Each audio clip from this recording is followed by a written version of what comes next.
may isang uri ng lalaki na hindi mo agad makikilala. Pero kapag nakita mo kung paano gumagana ang utak niya, maiintindihan mong iba ang level ng lakas na dala niya. At siya ang lalaking Sigma. Bago natin himayin ang mga sikreto ng isip ng isang lalaking Sigma, may kailangan muna tayong klaruhin. Maraming tao ang nag-aakalang misteryoso ang Sigma dahil tahimik ito, nakahiwalay sa ingay at hindi nakikipagkompetensya sa spotlight. Pero hindi iyon ang tunay na dahilan kung bakit siya kakaiba. Ang totoong pinagmumula ng kanyang lakas ay ang paraan ng pag-iisip niya, ang estrukturang hindi sinusunod ang karaniwang ruta, ang paraan ng pag-unawa niya sa mundo na hindi nakatali sa mga limitasyon ng iniisip ng karamihan. Maraming nagkakamaling isipin na ang Sigma ay malamig, hindi sociable, o hindi marunong makitungo sa tao. Pero kung susuriin mo ng mas malalim, ang distancing na yon ang nagbibigay sa kanya ng kalamangan sa mga sitwasyong nangangailangan ng kalinawan, objektibong pag-iisip at malalim na pagsusuri. Ngayon, dadaanan natin ang mga sikreto ng kognitibong lakas ng Sigma. Hindi ito tungkol sa pagiging mas matalino kaysa sa iba, kundi tungkol sa ibang pagkakaayos ng kanyang isip. Isang disenyo na ang layunin ay hindi lamang makaintindi, kundi makakita ng mga detalye at koneksyon na hindi napapansin ng karamihan. Part 1. Ang default setting na labas sa kahon.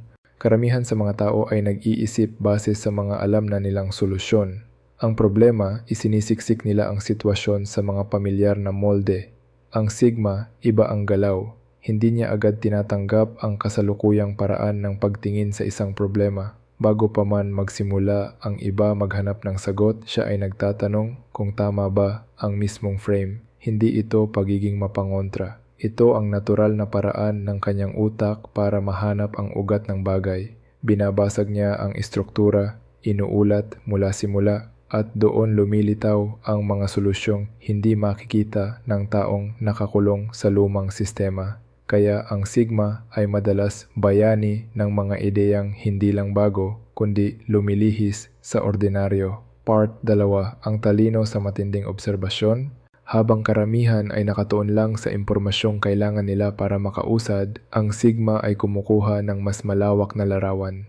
Gumagana ang isip niya na parang radar na sumusuyod sa paligid, kinukuha ang mga pahiwatig, galaw, tono, pattern, at mga detalye na madalas lampasan ng iba. Hindi ito passive noticing. Ito ay dahil hindi abala ang isip niya sa pag-aayos ng social image o pagkuha ng approval. Dahil wala siyang internal performance para sa iba, malaya ang cognitive bandwidth niya para sa purong pag-obserba. Ito ang dahilan kung bakit nakikita niya ang inconsistency sa mga kwento, ang tensyon sa tao, at ang direksyon ng sitwasyong hindi pa nabibigyan ng pangalan ng iba. Part 3. Ang kalamangan ng delay sa pagsagot. Kapag may tanong o problema, hindi agad nagsasalita ang Sigma. Maraming nagkakamaling isipin na hindi niya alam ang sagot o hindi siya sigurado. Ang totoo, ang utak niya ay programmed na bigyan ang sarili ng oras para iproseso ng malalim ang sitwasyon. Ang delay na iyon ay hindi kabagalan. Ito ang incubation period. Habang abala ang iba sa pagbibigay ng mabilis ngunit mababaw na sagot, ang Sigma ay nagbibigay daan sa utak niya na maghanap ng koneksyon sa background. Doon nanggagaling ang insight na hindi napipilit kundi hinog. Part 4. Ang pattern recognition na nasa ibang antas. Para sa Sigma, ang mga detalye ay hindi lang detalye, lahat ay maaaring konektado. Hindi siya natatali sa isang field o isang larangan. Nakikita niya kung paano ang galaw ng ekonomiya ay parang natural system, kung paano ang relasyon ng mga tao ay may ritmo na parang formula, at kung paano ang teknolohiya ay sumusunod sa paulit-ulit na cycle. Ito ang kakayahang tumawid ng mga disiplina. Kakaunti ang may ganitong pananaw dahil nangangailangan ito ng dalawang bagay na likas na meron ang Sigma, malawak na curiosity at kakayahang gumugol ng oras mag-isa para pag-isahin ang impormasyon. Part 5. Ang emosyonal na distansya na nagtutulak sa mas malinaw na pag-iisip. Hindi dadakin walang emosyon ang Sigma, kasi ang totoo, Marunong siyang makaramdam pero hindi niya hinahayaang gamitin ng emosyon ang manibela. Kapag may kailangang desisyon, ang priority ay kung ano ang totoo, hindi kung ano ang komportable. Dahil hindi siya nakadikit ang self-worth sa pagiging laging tama o sa validation ng iba, mabilis niyang binibitawan ang maling ideya kapag mali talaga ito. Ito ang klase ng emotional discipline na bihira ngunit napakahalaga. Part 6. Ang kakayahang suriin ang sariling pag-iisip, metacognition.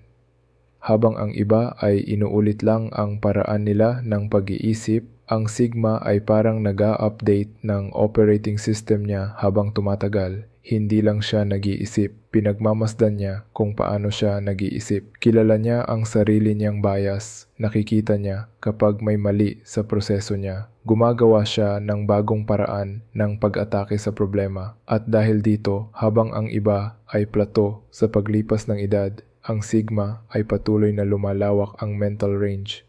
Part 7. Ang system level thinking. Habang ang karamihan ay tumitingin sa problema bilang hiwalay na bahagi, ang Sigma ay agad na tumitingin sa buong ecosystem. Alam niya na ang isang galaw ay may epekto sa iba, first order, second order, third order consequences.